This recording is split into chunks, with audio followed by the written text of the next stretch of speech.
Di antara waktu yang mulia itu, yang saat Anda kerjakan amalannya bisa menggugurkan dosa, bahkan bisa merubah perilaku kita jadi lebih baik, adalah bulan Rajab.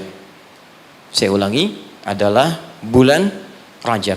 Saking pentingnya bulan Rajab ini, Allah sampai menurunkan satu ayat untuk menyandingkan keutamaannya dengan bulan-bulan haram yang lain, serta Nabi sampai meminta kita untuk meningkatkan ibadah, dan bukan sekedar meminta, tapi Nabi sendiri meningkatkan ibadah di bulan ini sebagai pembuka kebaikan di bulan-bulan yang lainnya. Apa di antara keutamaannya? Ini yang coba saya urutkan dalam sisa waktu 10 menit ke depan.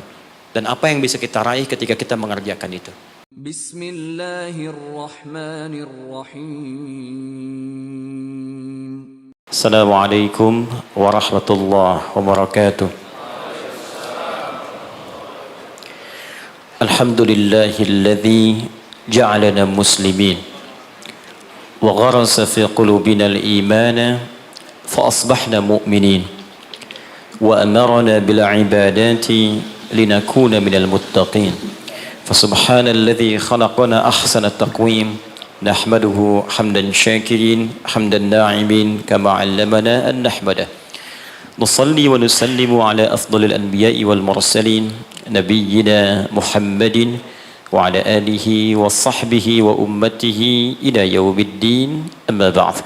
Fa ya ibadallah, usi nafsi wa iyyakum bitaqwallahi faqad fazal muttaqun fala tamutunna illa wa antum muslimun. Hadirin sekalian, saudara-saudariku, kita awali dengan bersyukur pada Allah Subhanahu wa taala.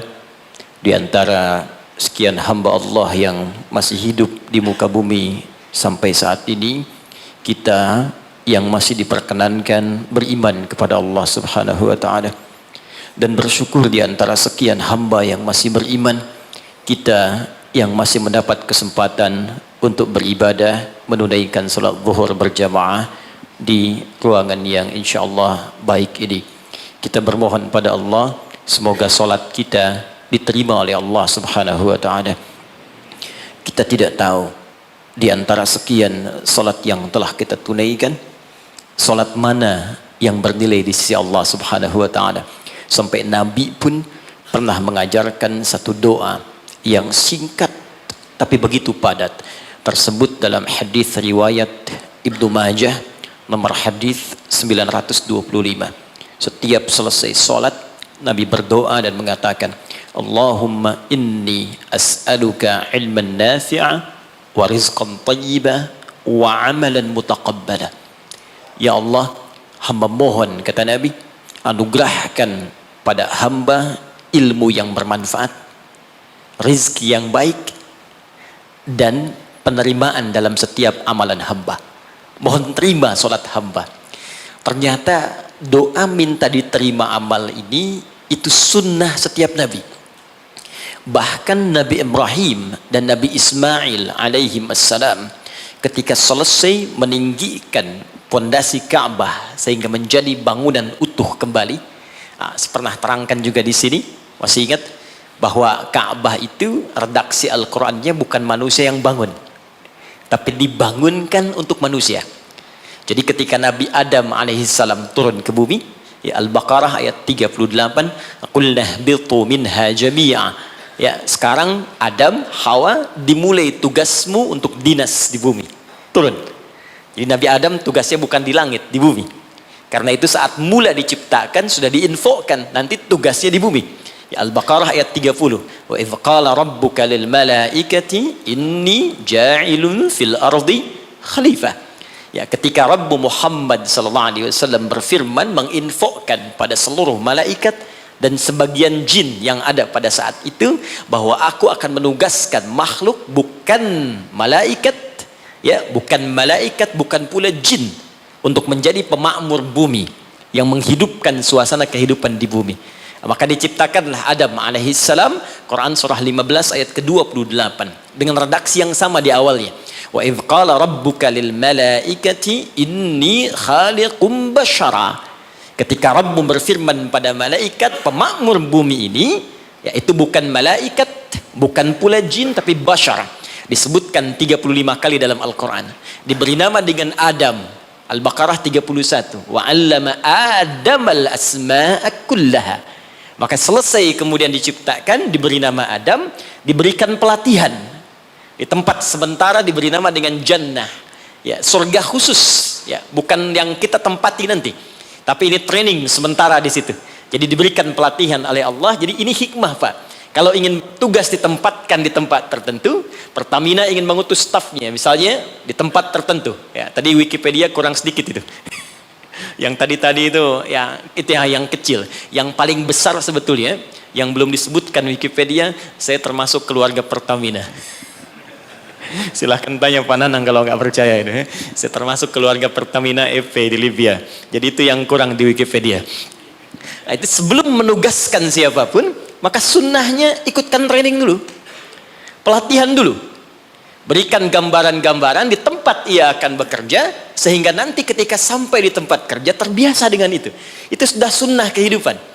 Maka Adam alaihissalam sebelum diturunkan ke bumi untuk bertugas, maka ditempatkan di tempat sementara untuk dilatih oleh Allah. Diperkenalkan, ini yang kau kerjakan, kalau kerjakan ini nikmat kerjanya. Ini yang harus kau tinggalkan. Jadi surga yang diberikan kepada Adam untuk tinggal sementara, bukan surga yang akan kita tempati nanti setelah kita pulang dari sini. Karena surganya Adam masih ada perintah, masih ada larangan. Surga kita nggak ada perintah, nggak ada larangan lagi. Jadi di surga yang kita tempati nanti nggak ada sholat lagi, Pak. Jadi kalau Anda bercita-cita masih pengen sholat di surga Firdaus, Anda terlampau soleh. Ya, sudah nggak ada perintah, nggak ada larangan. Ya. Maka di surganya Adam, Al-Baqarah 35. Wa qulna ya Adam uskun anta wa zawjukal jannah. Ya, wa kula minha ragadan haitsu syi'tuma fala taqraba hadhihi asy-syajarah fatakuna minadh dhalimin. Maka dikenalkan Adam tinggal ini tempatmu untuk sementara. Karena itu menggunakan alif lam, al-jannah. Surganya kita umum. Ya. Ya, Al-Baqarah ayat 25 itu wabasyiril ladzina amanu wa 'amilus solihati anna lahum jannatin. Ya, tidak menggunakan alif lam dan ujungnya dijamakkan bentuknya untuk menunjukkan surga kita bukan yang pernah ditempati Adam sebelumnya. Secara singkat diturunkan ke bumi untuk beraktivitas. Saat turun ke bumi inilah dijelaskan oleh Allah Subhanahu wa taala beragam aktivitas yang mesti dikerjakan. Tapi yang paling menarik dipesankan oleh Allah, sepanjang beraktivitas di bumi perbanyak perbuatan baik sebagai bekal untuk pulang kembali menuju surga yang telah Allah siapkan berikutnya. Semua perbuatan baik ini oleh Al-Quran disebut dengan amal saleh namanya. Jadi kalau saya runtutkan, misi dimulai diturunkan ke bumi, tugasnya untuk mengumpulkan amal saleh. Diberikan batas waktu, diberi nama dengan ajal namanya. Saya runtutkan sedikit supaya nanti kita mengerti tersambung dengan keutamaan bulan Rajab. Kalau saya turunkan gini, Pak, ini tentang hidup kita. Jangan-jangan sudah puluhan tahun hidup, tapi kita belum tahu apa yang kita kerjakan dalam hidup ini. Saya khawatir jangan-jangan kita sibuk, pada akhirnya kita pulang. Gak ada yang gak pulang, Pak. Penyebab kita kembali itu bukan COVID-19 yang sekarang marak, bukan persoalan sakit, karena yang sehat pun kalau sudah waktunya tiba pulang, dia pulang. Syarat meninggal itu bukan sakit, syarat meninggal itu bukan tua, karena yang muda bahkan belum lahir pun itu bisa wafat. Ada orang berkata dia sudah bau tanah katanya, dia nggak sadar kalau dia pun bau kuburan. Itu yang beberapa bagian mesti kita luruskan kembali. Jadi tugas kita, Ibu ini kelihatan Bu? Belum saya tulis ya. Pasti. Oke. Tugas kita ada di bumi, ini tuliskan. Kemudian di bumi kita diperintahkan mengumpulkan perbuatan baik, disebut dengan amal saleh. Di poinnya. Amal saleh ini dibagi pada dua bagian. Ada yang sifatnya ritual untuk menunjuk hubungan kita dengan pencipta Allah Subhanahu wa taala. Disebut oleh para ulama untuk memudahkan dengan hablum minallah. Hablum itu garis tali minallah yang terhubung ke Allah. ada amal soleh kita yang terhubung garisnya kepada Allah subhanahu wa ta'ala.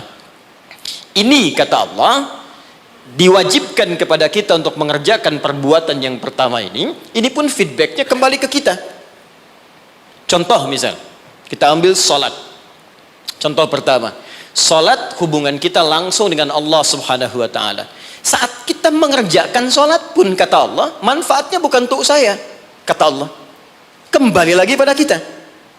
Karena itu ketika Anda bertanya, kenapa saya mesti sholat ya Allah, diperdengarkan 5 kali dalam sehari, supaya kita paham betul bahwa manfaat sholat kembali pada diri kita lagi.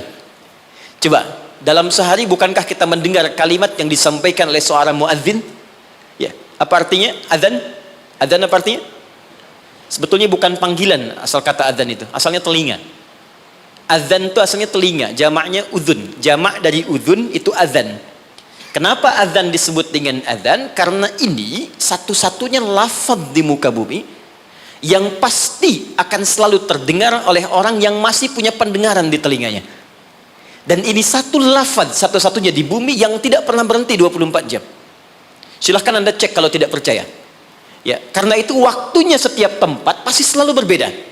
Jakarta selesai, Bekasi adzan. Bekasi selesai, Cikarang adzan. Cikarang selesai, Karawang adzan. Sampai semua berputar. Ya, dulu saya tinggal di Tripoli, Mesir selesai adzan, Libya adzan. Selesai Libya, Tunisia adzan. Tunisia selesai, Aljazair adzan. Maroko, sampai terus nyebrang. Ternyata 24 jam nggak pernah berhenti. Dan dahsyatnya, itu dibagi di setiap waktu beraktivitas. Bangun tidur pertama, subuh. Subuh selesai, muncul siang, zuhur.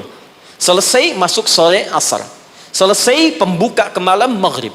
Muncul malamnya, isya. Sampai tidur kita isya ke subuh lagi, 5 waktu dibagi, diperdengarkan kalimat itu. Ketika muncul kalimat, hayya 'alas shalah, Allahu akbar, hablum minallah. Apa bentuk ibadahnya? Hayya 'alas shalah, tunaikan salat. Anda bertanya, kenapa mesti salat? Kata Allah lewat suara muadzin, hayya 'alal falah. Supaya engkau sukses, supaya engkau bahagia. Jadi falah itu bukan sekedar bahagia. Saya pernah terangkan di sini, kalau Anda buka kamus bahasa Arab Inggris, maka falah itu diterjemahkan dengan success and happiness. Jadi di sholat itu Pak, Bu, saya tekankan setiap saya kesini, saya selalu ulang-ulang kalimat ini. Di dalam sholat itu, baik gerakannya, juga bacaannya, itu terkandung ajaran-ajaran, hikmah-hikmah, dan rahasia-rahasia bimbingan menuju kesuksesan dan kebahagiaan dalam hidup. Di gerakannya bukan gerakan asal-asalan. Makanya Nabi ketat mengatakan, kata Nabi, "Shallu kama ra'aitumuni usalli." Salatlah kalian persis seperti melihat saya salat. Ada seorang bernama Khalad bin Rafi Az-Zuraiqi. Kisah ini ada di hadis Muslim, nomor hadis 319.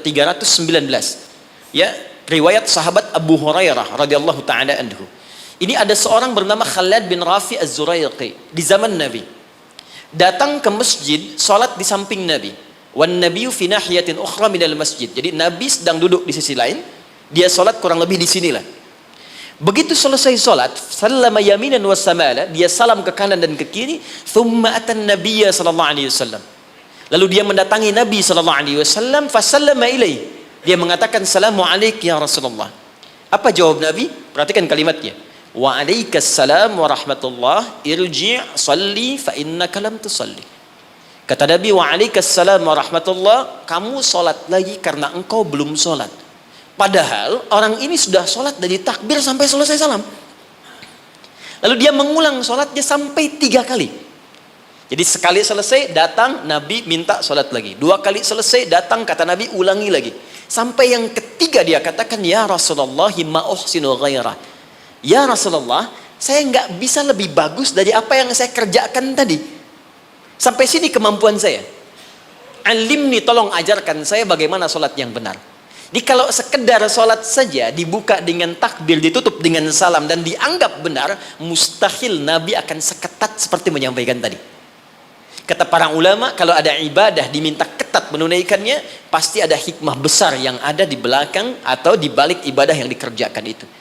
Lalu diajarkan oleh Nabi bahkan dari mulai wudu, teman-teman. Kata Nabi, asbighul wudu. Kata para ulama, ini menunjukkan orang ini bukan cuma dari berdirinya yang keliru, dari wudunya pun ada yang salah. Jadi kalau orang dari wudunya sudah keliru, cepat-cepat, asal basuh, asal usap, ini pasti akan berdampak pada keliru sholatnya. Tapi pertanyaannya, ada apa di balik sholat itu? Yang dahsyat, bahkan dari berdiri ini saja, kalau dipelajari dengan benar, itu ada bekal manajemen kehidupan yang sangat dahsyat. Dipraktekkan Abdurrahman bin Auf, hanya hikmah berdiri begini, 3 bulan jadi orang paling kaya nomor 3 di Madinah. Dan setahun jadi orang paling kaya nomor 1 di Madinah, yang kapaknya saja bahkan terbuat dari emas. Jadi bukan main-main. Rukuknya ada hikmahnya, sujud ada maknanya, terlebih bacaannya. Karena itu ketika Allah menyebutkan perintah solat dalam Al-Quran, ada sindiran yang halus tapi tajam. Kata Allah, akan ada orang solat nanti bahkan tidak mengerti apa yang ia ucapkan dan ia lakukan dalam solatnya. Jadi bagaimana kita bisa khusyuk dalam solat kalau yang kita baca pun tak kita pahami? Nah, apa manfaat di balik itu? Ada kesuksesan di situ. Ada kebahagiaan, falah.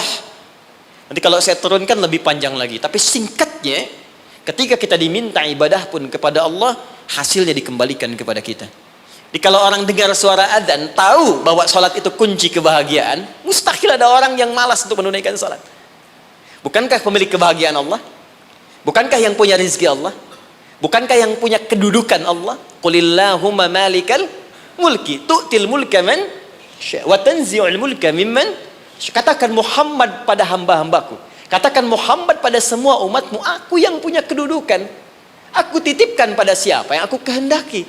Anda menginginkan kedudukan, Anda pengen jabatan, Anda pengen harta, Anda jauh dari Allah, ya bagaimana bisa meraihnya? Karena itu ketika Anda datang kepada Allah, Anda meminta petunjuk, ya Allah bagaimana cara aku mendapatkannya, diberikanlah jalan lewat sholat itu.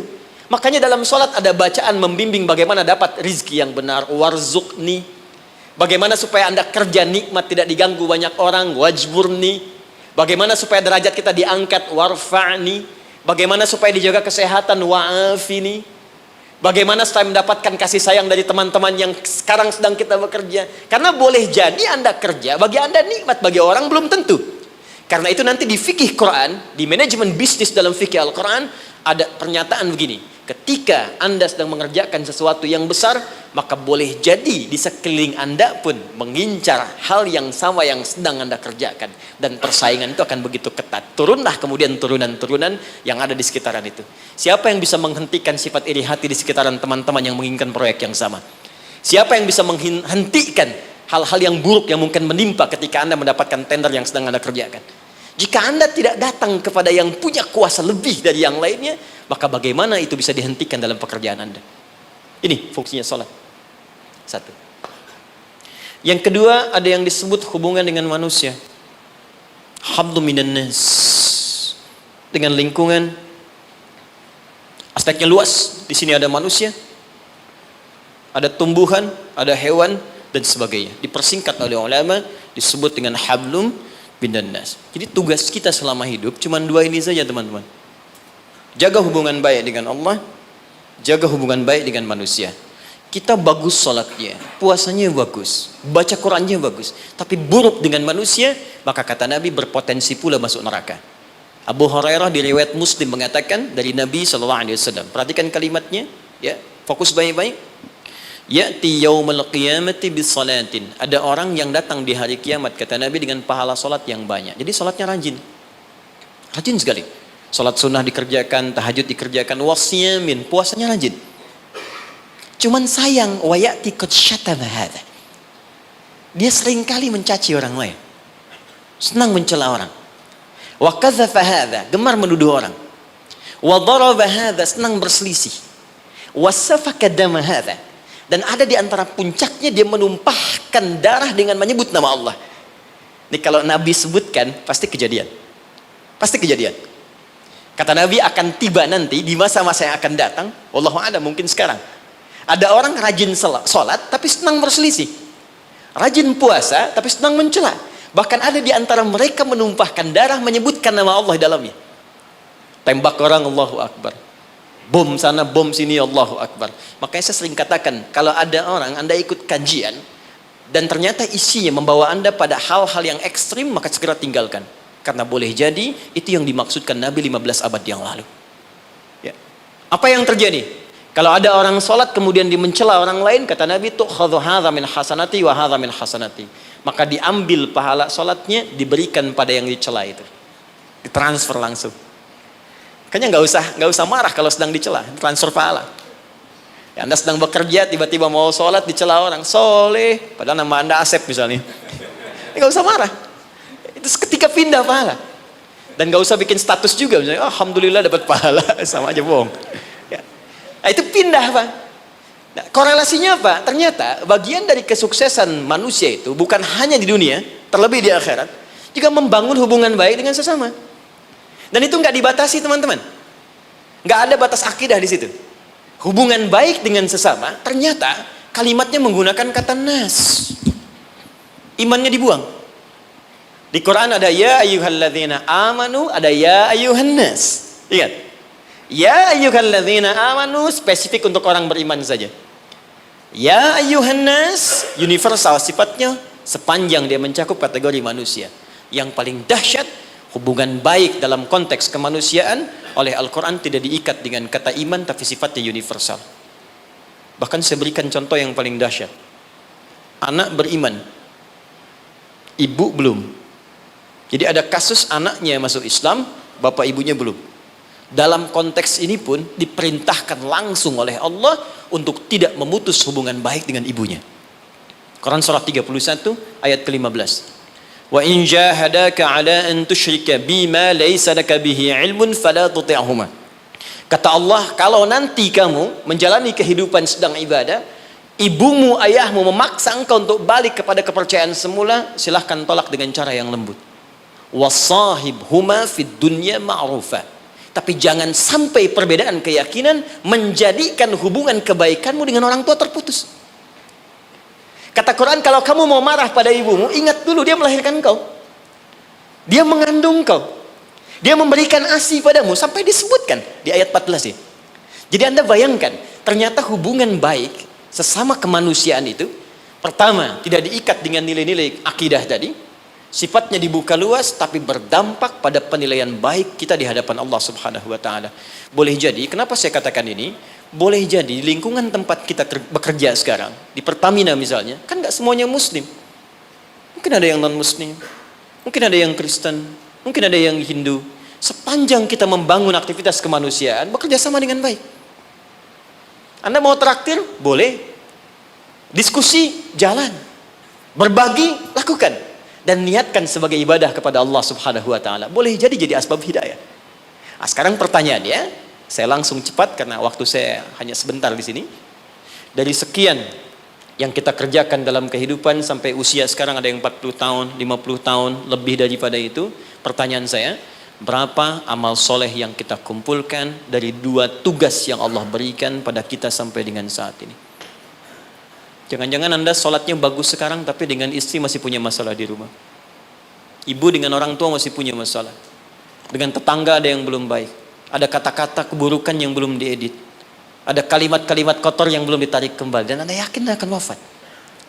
Dan kita berlomba dengan batas waktu yang disebut dengan ajal namanya. Quran surah 7 ayat 31. Walikulli ummatin ajal. Setiap umat yang pernah tinggal di bumi diberikan batas waktu sampai dia kembali kepada Allah, disebut dengan ajal. Bukan maut, tapi ajal. Ajal, ingat, batas usia kita disebut dengan ajal. Fa idza jaa ajaluhum, kalau tiba ajalnya, la yastakhiruna sa'atan wa la yastaqdimun. Tidak akan bisa dimajukan, tak pula bisa dimundurkan. Jadi nggak usah tergerak untuk bunuh diri, kurang kerjaan. Kalau sudah tiba waktunya ya pulang juga. Ada orang minum baygon misalnya 3 baskom, kalau belum tiba ajal nggak akan meninggal. Ya, jadi pun nggak usah khawatir, kita saling mendoakan. Yang sedang sekarang diuji dengan COVID-19, kena corona, kita doakan. Tapi pun yang kena kita semangati, jangan putus asa. Bertahan, imunnya kuatkan, rohiyahnya, tarbiyahnya kuatkan. Karena penyebab kematian itu bukan corona. Penyebab kematian itu bukan TBC. Penyebab kematian bukan DBD. Penyebab kematian itu cuma satu. Kalau ajalnya tiba, datanglah penyakit yang tak ada obatnya, kata Nabi. Dialah maut namanya. Quran surah 3 ayat 185. Kullu nafsin dha'iqatul maut. Yang bawa maut namanya malakul maut. Quran surah ke-32 ayat 11. Qul yatawaffakum malakul maut alladhi wukkila bikum. Nah, sekarang kita masuk pada inti bahasannya. Ini baru mukaddimah ya, maaf. Ini baru pengantar. Ya, salah moderator dikasih cuma 1.15. Kita lihat sekarang. Fokus ini. Sekarang sampai dengan detik ini, berapa amal soleh yang telah kita kumpulkan? Kalau ini kita akan tinggalkan Pak, semua. Yang kita bawa cuma ini. Antum sekarang tinggal bekerja di gedung yang bagus, rumahnya mewah, kendaraan juga cukup baik. Semua itu akan kita tinggalkan. Yang kita bawa hanya ini. Makanya kalau orientasi hidup Anda hanya mengejar prestise dunia saja, gaya yang dikejar, maka repotnya dua. Yang pertama di hukum Pascal, di fisika mengatakan orang yang cenderung hidupnya orientasi kepada gaya, maka tekanannya tinggi. Tekanan hidupnya tinggi. Ya. Makanya rumus fisikanya Anda lebih tahu daripada saya. F, gaya, berbanding lurus dengan P kan? Hukum Pascalnya, gaya berbanding lurus dengan tekanan. Siapa yang hidupnya banyak gaya, maka semakin tertekan hidupnya. Betul? Yang kedua, dia rugi saat pulang. Karena semua yang ia kumpulkan, itu akan ia tinggalkan. Tunjukkan pada saya, sampai hari ini, siapa yang ketika pulang meninggal dunia itu meninggalkan semua yang didapatkan saat dunia. Di mobil ditinggalkan, rumah ditinggalkan, maaf, pasangan bahkan ditinggalkan, harta ditinggalkan. Tunjukkan pada saya, siapa di muka bumi ini, termasuk khususnya dia muslim yang ketika wafat semua asetnya dia bawa ke alam kuburnya. Even uang yang Anda kumpulkan, handphone yang Anda simpan sekarang, demi Allah saya katakan semua akan ditinggalkan. Jadi betul kata Allah, ketika menyebut semua aktivitas kita untuk mengerjakan amal soleh ini, maka Allah berikan nama khusus bagi kita, disebut dengan insan namanya. Insan disebutkan 65 kali dalam Al-Quran. Saya berikan sedikit rahasia. Kalau ada kata insan di dalam Al-Quran, maka semua lafaz ini itu mengandung informasi terkait kurikulum aktivitas kehidupan kita. Ini yang kamu kerjakan, ini yang kamu tinggalkan. Kalau profesimu ini, begini caranya. Ini tantangannya, ini solusinya. Tapi tetap poinnya, kata insan akan diikat dengan tugas kita mengerjakan amal soleh. Diberi waktu 24 jam, bagaimana caranya dari bangun tidur sampai tidur lagi, setiap momentumnya menjadi amal soleh. Waktu, momentum yang diberikan untuk beraktivitas dalam bahasa Arab disebut dengan asr namanya. Asrun. Jadi ada waktun, ada asrun, itu beda. Kalau waktun itu masih umum, waktu. Tapi kalau asrun sudah jadi momentum, waktu yang diberikan untuk diisi beraktivitas. Sekarang temukan kata asrun, temukan kata insan, temukan kata amal soleh dalam Al-Quran. Ternyata digabungkan dalam satu surah 103. Wal asr. Demi waktu yang aku berikan pada setiap manusia untuk diisi dan beraktivitas di dalamnya. Sekarang perhatikan. Innal insan. Sungguh, perhatikan cara menerjemahkannya. Setiap manusia yang beraktivitas untuk mengisi waktu ini lafi khusr. Berpotensi ada yang mengalami kerugian. Kata Allah, aku berikan modal 24 jam, Anda diberikan modal 24 juta dolar untuk beraktivitas, cari minyak nih, cari ini. Tapi ketika Anda diberikan modalnya nggak balik. Ada yang balik cuma 1 juta, ada yang balik 2 juta, ada yang rugi sama sekali, ada yang harus bayar denda, ada yang macam-macam. Nah, sekarang Allah kasih modal kita 24 jam, gunakan beraktivitas, kata Allah insan. Cuma sayang, aku berikan 24 jam, ada yang rugi. Kecuali orang-orang yang keluar dari kerugian itu, dialah orang yang aktivitasnya mengikuti hal yang telah aku tunjukkan ini. Illalladzina amanu, kecuali semua orang yang, alladzina disebutkan 1080 kali dalam Al-Quran. Mencakup laki-laki, perempuan, tua, muda, kecil, besar, tanpa batas. Artinya kata Allah, semua manusia tanpa kecuali. akan keluar dari frame kerugian ini jika dia mengerjakan hal berikut. Illal ladzina amanu wa amilus salihat. Jika yang ia kerjakan selama hidupnya menjadi baik di hadapan Allah. Makannya saleh, kerjanya saleh, maaf, jalannya saleh, tidurnya saleh 24 jam. Ya. Nah, sekarang kita evaluasi dulu sebentar, mohon izin, tahan baik-baik. Saya pernah terangkan pada Anda, karena kita perlu mengumpulkan amal saleh, makanya dari ujung kepala sampai ujung kaki semua lengkap petunjuk di Al-Quran. Apa yang harus dikerjakan oleh mata, telinga, lisan sampai ke ujung kaki. Sekarang kita ambil usia rata-rata kita saat ini. Kita ukur dulu sebentar sebelum kita kenal apa yang menjadi keutamaan bulan Rajab. Ukur sebentar. Saya tanya, rata-rata usia berapa nih? 40 boleh ya? Ke atas. Kita ambil tengahnya misal, 40. Ya. Dari 40 ini ada penelitian kecil-kecilan menunjukkan aktivitas manusia itu setengahnya, walaupun tidak semuanya, pada umumnya setengah dari usia manusia itu digunakan untuk tidur. Jadi kalau ada orang 40 tahun, umumnya setengahnya dipakai tidur. Dari bayi, tumbuh, kecil, istirahat, malamnya tidur lagi, sampai dewasa, sampai ketiduran, di kantor kadang ketiduran, di musola favorit ya untuk istirahat, sampai di bis macam-macam, ini setengah usia. Berarti setengahnya lagi itu digunakan untuk aktivitas yang produktif. Makannya, minumnya, bercandanya, kadang-kadang ada berselisihnya, macam-macam, sholatnya di sini. Saya tanya sebentar, jadi 20 tahun ini yang sudah jadi amal soleh, jadi ibadah, kira-kira berapa tahun? Gak usah terlalu pesimis ya, kita ambil setengahnya, 10 tahun misal. 10 misalnya. Apakah setiap amal kita disebut soleh oleh Allah? Bukankah Nabi tadi berdoa, ya Allah tolong terima amalku. Jadi selevel Nabi saja ketika berdoa, minta diterima amalnya. Nabi Ibrahim, Nabi Ismail tadi di awal bangun meninggikan bangunan Ka'bah, minta diterima oleh Allah. Ya, Al-Baqarah ayat ke 127. Minta diterima oleh Allah. Ya, taqabbal minna innaka antas samiul alim. Ya Allah tolong terima. Apalagi kita yang bukan nabi, bukan rasul. Ketika Allah akan terima amalan kita, maka syaratnya kata Allah ikhlas kerjakan amalnya. Quran surah 98 ayat yang kelima. Ibadah yang dikerjakan, amal soleh yang dilakukan dengan ikhlas, baru itu yang kemudian diterima. Pertanyaannya, dari 10 tahun yang jadi ibadah ini, yang ikhlas berapa tahun? Ambil setengahnya misal. Berapa? 5. Jadi usia 40 tahun, amalan produktif yang mungkin kemungkinan besar diterima oleh Allah, dapat nilai 5 tahun. Dosanya berapa tahun? Prasangka buruk di pikiran, mata yang salah lihat, telinga yang salah dengar, kaki salah melangkah. Hari ini aja, berapa dosa mata yang dikumpulkan? Siapa yang tidak punya dosa boleh angkat tangan. Saya langsung pulang. Dosa sedikit, agak banyak. Banyak, tuh saking banyaknya kita nggak bisa ngangkat kan? Nah, sekarang balik, siapa yang pengen masuk surga Firdaus? Angkat tangan. Luar biasa. Bukan? Terjadi keanehan kan? Dosa, Wallahu Akbar. Amalan dikit, cita-cita banyak dia. Hukum ekonomi dipakai, modal sedikit-dikitnya keuntungan paling banyak dia.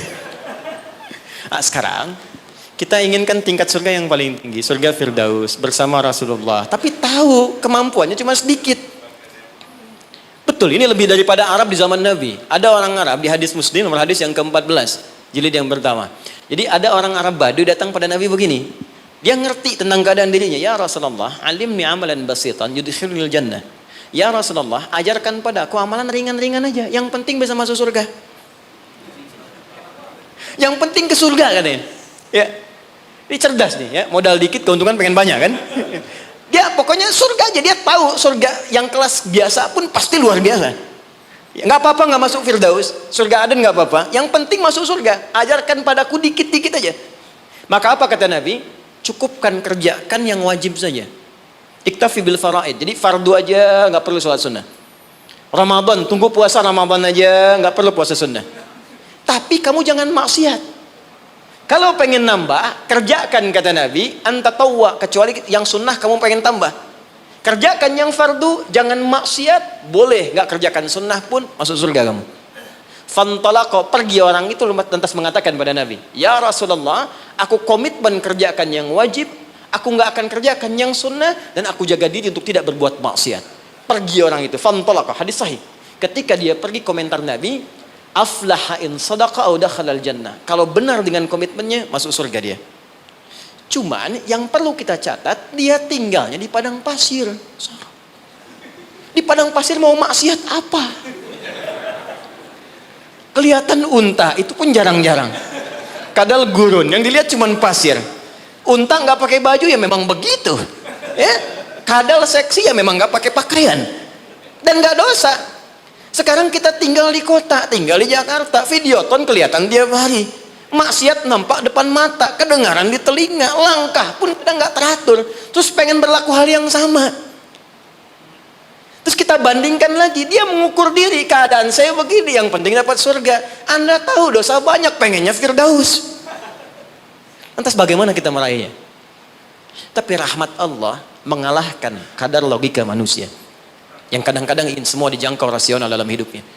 Perhatikan rahmat Allah diturunkan. Diturunkanlah waktu-waktu yang istimewa, tempat-tempat yang istimewa, ada waktu, ada tempat, ada momentum yang istimewa, yang diturunkan oleh Allah untuk mewujudkan harapan yang kita inginkan itu. Dengan turunnya waktu itu bisa menutup di antara keutamaannya dosa-dosa yang pernah dikumpulkan dalam masa kita hidup sampai di momentum yang kita rasakan. Jadi kalau kita kumpulkan dosanya cukup banyak, kita kerjakan amalan di waktu yang spesial itu, maka seketika dosa bisa digugurkan oleh Allah Subhanahu wa taala. Ada sifatnya waktu, ada tempat, ada peristiwa atau momentum. Di antara waktu yang mulia itu, yang saat Anda kerjakan amalannya bisa menggugurkan dosa, bahkan bisa merubah perilaku kita jadi lebih baik, adalah bulan Rajab. Saya ulangi, adalah bulan Rajab. Saking pentingnya bulan Rajab ini, Allah sampai menurunkan satu ayat untuk menyandingkan keutamaannya dengan bulan-bulan haram yang lain, serta Nabi sampai meminta kita untuk meningkatkan ibadah, dan bukan sekedar meminta, tapi Nabi sendiri meningkatkan ibadah di bulan ini sebagai pembuka kebaikan di bulan-bulan yang lainnya. Apa di antara keutamaannya? Ini yang coba saya urutkan dalam sisa waktu 10 menit ke depan. Dan apa yang bisa kita raih ketika kita mengerjakan itu? Oke. 1. Rajab adalah pembuka semua bulan kebaikan. Saya tanya sebentar. Di antara sekian bulan, 1 tahun 12 bulan itu, ada bulan yang paling baik, namanya bulan apa? Ramadan. Di situ ada puasa.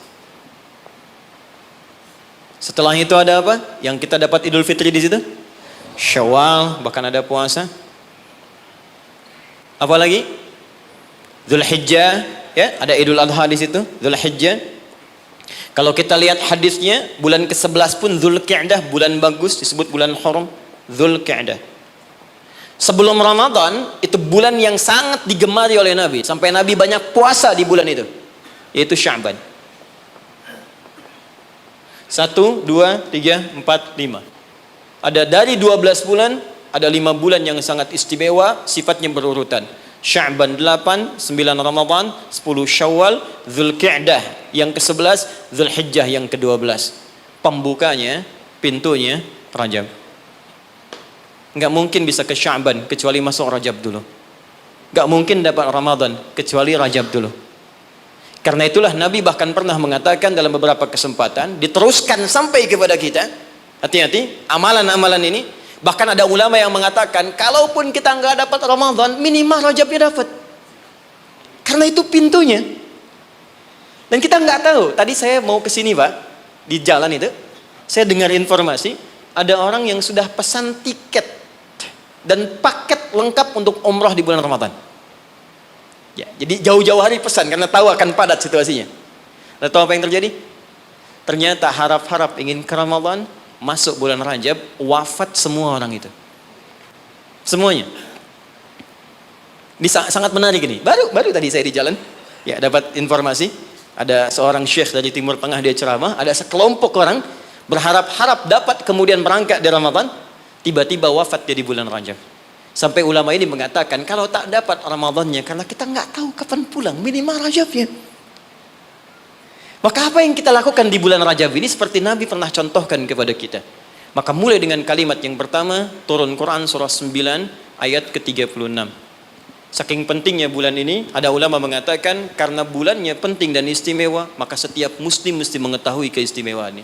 Saya khawatir begitu bulan ini berhenti, kita kehilangan keistimewaannya. Maka keutamaan yang pertama ada di Quran surah ke-9 ayat ke-36. Saya agak cepat. Inna iddatash syuhuri 'indallahi 12 syahran fi kitabillah. Kata Allah, jumlah bilangan bulan setahun ada 12. Yauma khalaqas samawati wal ard. Sejak diciptakan langit dan bumi aku telah tetapkan setahun 12 bulan. Minha arba'atun hurum. Dari 12 itu ada 4 yang spesial. Disebut bulan hurum. Ingat teman-teman, ada haram, ada muharram, ada al-muharram, ada muhrim, ada mahram, ada hurum. Itu beda. Haram, hukum. Larangan mengerjakan sesuatu. Apa hukumnya mabuk? Haram. Ingat, apa hukumnya mencuri? Haram. Hukumnya korupsi? Haram. Karena itu orang beriman gak mungkin korupsi. Awas, hati-hati. Awas, pegawai Pertamina yang beriman gak mungkin mencuri. Gak mungkin nyogok. Gak mungkin korupsi. Hati-hati, haram. Perbuatannya disebut muharram. Mabuk itu muharram, hukumnya haram. Jelas? Kalau kita ingin meninggalkan yang dilarang itu, yang haram-haram, tambahkan hamzah di depannya, harakatnya menggunakan ahrama. Sifatnya disebut ihram. Karena itu kalau Anda sudah mengenakan kain ihram, ada ajaran hikmah di situ, falsafahnya. Kalau sudah pakai kain ihram, maka tinggalkan semua larangan-larangan. Nggak boleh potong kuku, nggak boleh merusak tanaman, nggak boleh tepuk nyamuk, nyamuk seharga kambing. Anda tepuk, bayar damnya seharga kambing. Ihram. Itu latihan. Maksudnya pulang umroh, pulang haji, sudah terbiasa meninggalkan yang haram. Jangan pulang umroh, korupsinya lebih gede misalnya. Ya. Jangan kurang umroh, dosanya lebih banyak. Ya, seperti masuk pom bensin, masuk Pertamina. Dimulai dari 0 ya. Nah. 0, kosong lagi. Hilangkan. 1, 2, 3, kosong. Pelakunya disebut muhrim. Kalau dia punya kakak, punya adik yang tidak diperkenankan menikah di antara keduanya, maka disebut mahram namanya. Kalau Anda kumpulkan semua itu, latihan meninggalkan yang haram, terbiasa mengerjakan yang halal, menjauhi yang dilarang, maka disatukan menjadi jamak, bentuknya disebut hurum namanya. Ada 4 bulan disebut bulan hurum, 3 berurutan kata Nabi, 1 terpisah. Yang 3 itu Dzulqa'dah 11, Dzulhijjah 12, Al-Muharram bulan pertama, yang keempat namanya Rajab. Dan kita sekarang ada di bulan ini.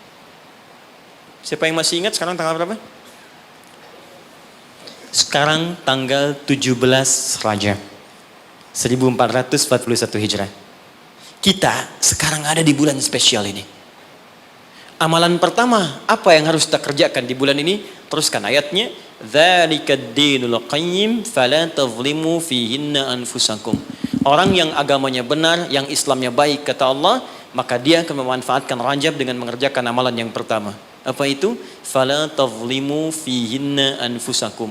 Mulai banyak evaluasi diri supaya tidak berbuat zalim, minimal berlatih di bulan ini. Amalan pertama, introspeksi diri.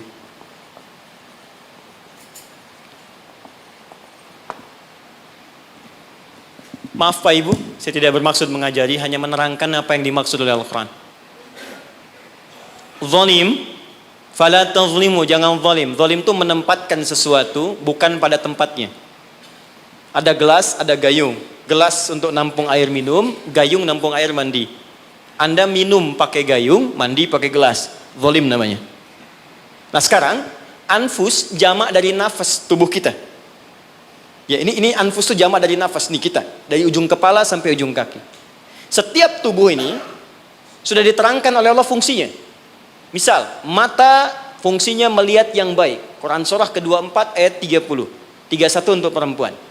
Lisan untuk bicara yang baik-baik. Quran surah 49 ayat 11 sampai 12. Sampai kaki, sampai ke ujung kaki. Melangkah pada yang baik. Quran surah misal ke-25 ayat 69. Ya, Baik, semuanya sudah diatur. Dari ujung kepala sampai ujung kaki. Kalau Anda gunakan setiap anggota tubuh di luar hal yang Allah telah tetapkan, berarti zalim sifatnya. Contoh, mata tadi melihat yang baik-baik. Sekarang mata dipakai melihat yang tidak baik. Berarti mata berbuat zalim dalam kehidupan. Saya tanya sampai dengan siang hari ini, berapa kali mata digunakan untuk melihat yang tak baik? Mungkin dari mata ini ada dorongan untuk berbuat yang tak baik. Itu sebabnya yang menjadikan keluar dari masjid kadang-kadang ada sepatu hilang, sendal hilang. Apa yang pertama melihat? Mata terdorong kemudian kepada nafsu.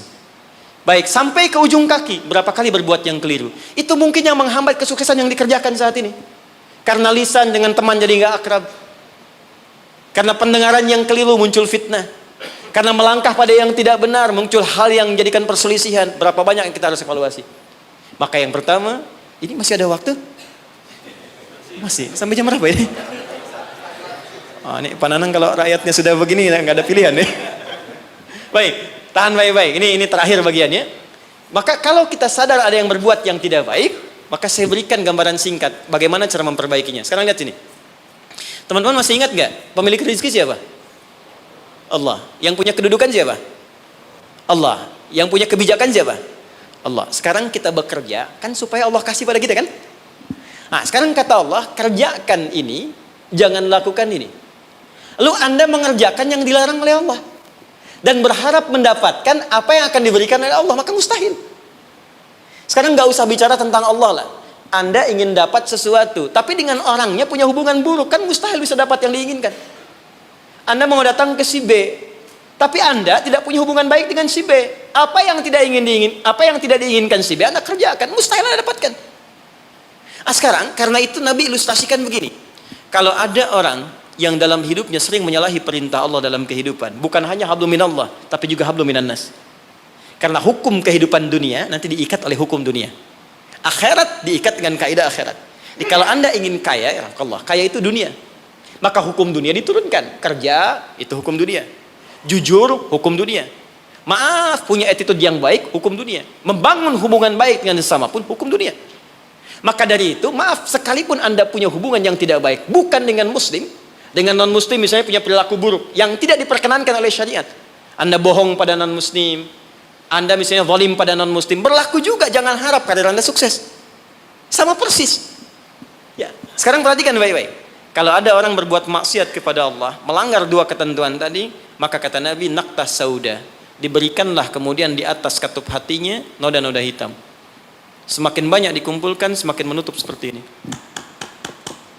Kalau sudah menutup begini, banyak maksiatnya, banyak salahnya, banyak kurangnya, bukan hanya pada Allah, tapi juga hubungan dengan manusia, maka anna yustajabu lidzalik. Bukan Allah nggak mau kabulkan doanya, tapi mental setiap diminta. Perhatikan. Masuk minta, diturunkan, balik. Diturunkan, balik. Diturunkan, balik. Setiap dimintakan. Nabi pernah mengisahkan seorang thumma dzakara rajula yutilus safara asy'atha aghbara. Ada orang datang berkelana pengen berdoa kepada Allah menempuh perjalanan panjang.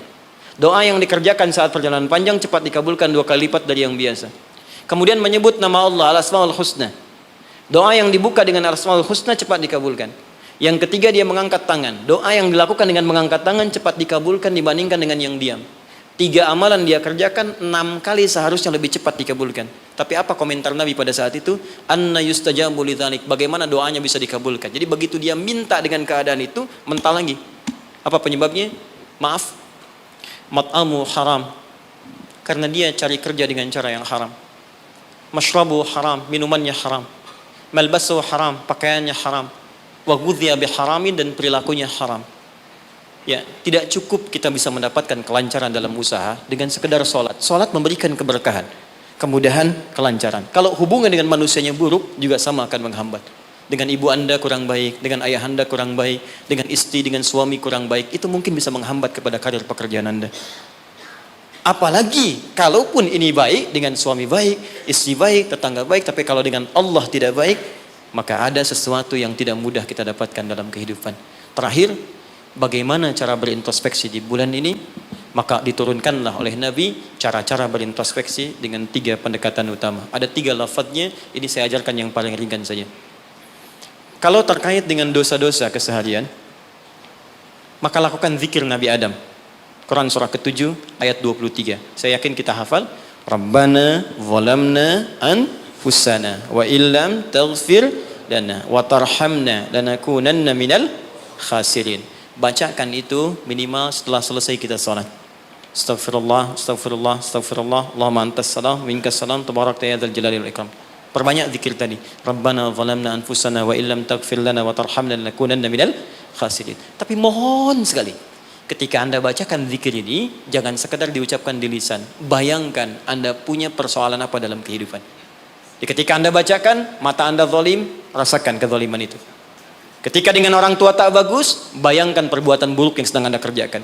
Begitu Anda bacakan, air mata Anda menetes, seketika ampunan Allah akan diturunkan kepada kita. Dan gugur perbuatan buruk yang pernah kita lakukan. 2, ini cepat, ada dosa yang terkait dengan aktivitas pekerjaan yang sedang kita lakukan. Kenal Nabi Yunus? Bagus. Nabi Yunus itu kan berdakwah, bekerja, beraktivitas. Cuma sayang dalam pekerjaan itu tantangannya begitu tinggi. Nanti ada lain kali kalau ngaji kesini lagi, jangan ngambil yang jauh-jauh ya, yang Anda butuhkan aja. Ya, ini kan teman-teman ada di dunia pekerjaan. Kenapa Anda nggak mengeluarkan fikih bisnis dalam Al-Quran? Manajemen misalnya bisnis dalam Al-Quran tentang pekerjaan, itu aja yang dibahas.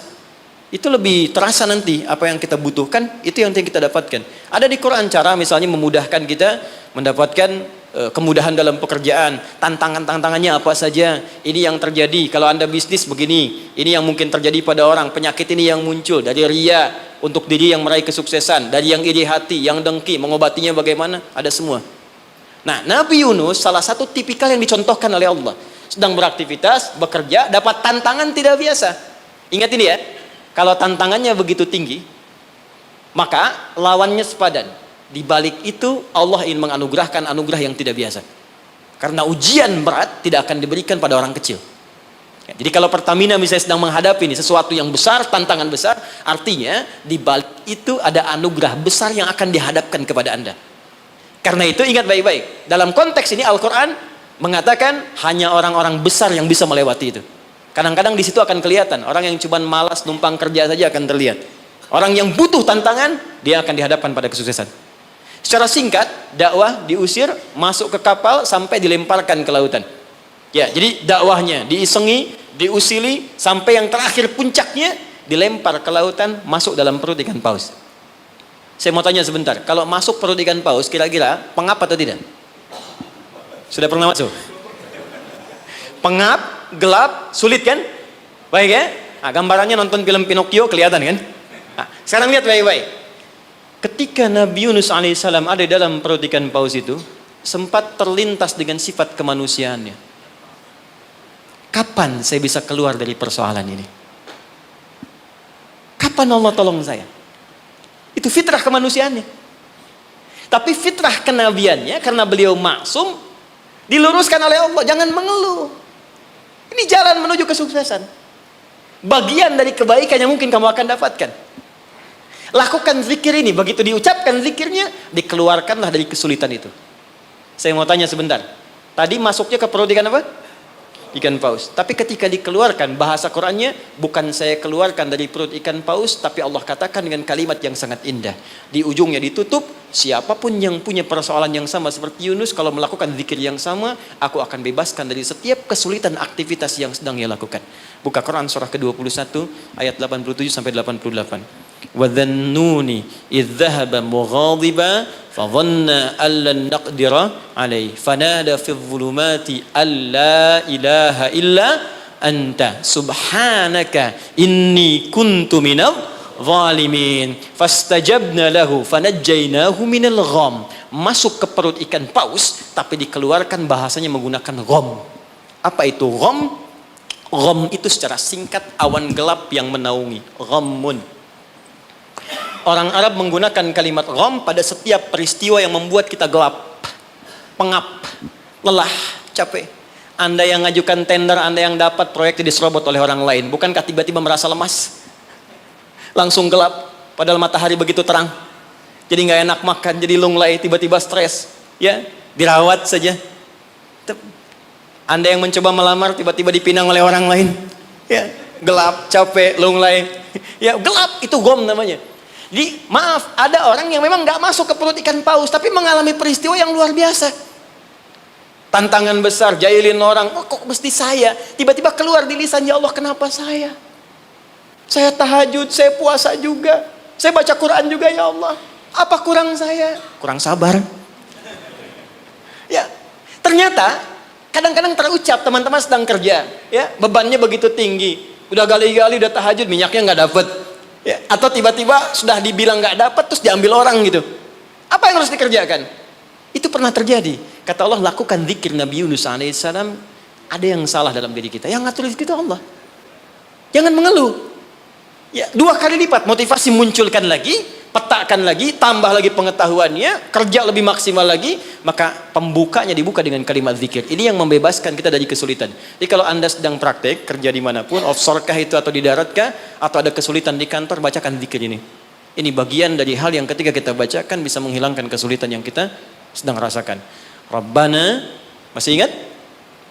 Wa nada fil dhulumati alla ilaha illa anta subhanaka inni kuntu minal zalimin. La ilaha illa anta subhanaka inni kuntu minal zalimin. Rutinkan zikir itu, terutama kalau mendapatkan kesulitan dalam pekerjaan-pekerjaan atau beraktivitas. Yang terakhir saya tutup, sekarang sedang banyak penyakit menyebar di mana-mana, sampai orang yang sakit biasa pun dicurigai, batuk di kereta tiba-tiba digulung, batuk di pesawat dikeluarin, padahal cuma batuk aja gitu kan. Ya, ada juga yang kemudian kena ini, kena itu dan sebagainya. Kita mesti kuat. Ya, karena kepanikan itu juga bagian dari kelemahan yang mungkin bisa menambah penyebaran virus atau apapun dengan cepat. Maka Allah mengajarkan zikir lewat Nabi Ayyub alaihissalam. Kalau kita bisa kerjakan ini, maka Allah akan berikan kekuatan lebih dibanding yang lain-lainnya. Zikirnya ditemukan di Quran surah ke-21 ayat 83 sampai dengan 84. Wa ayyuba idznada rabbahu anni massaniyadurru wa anta arhamur rahimin.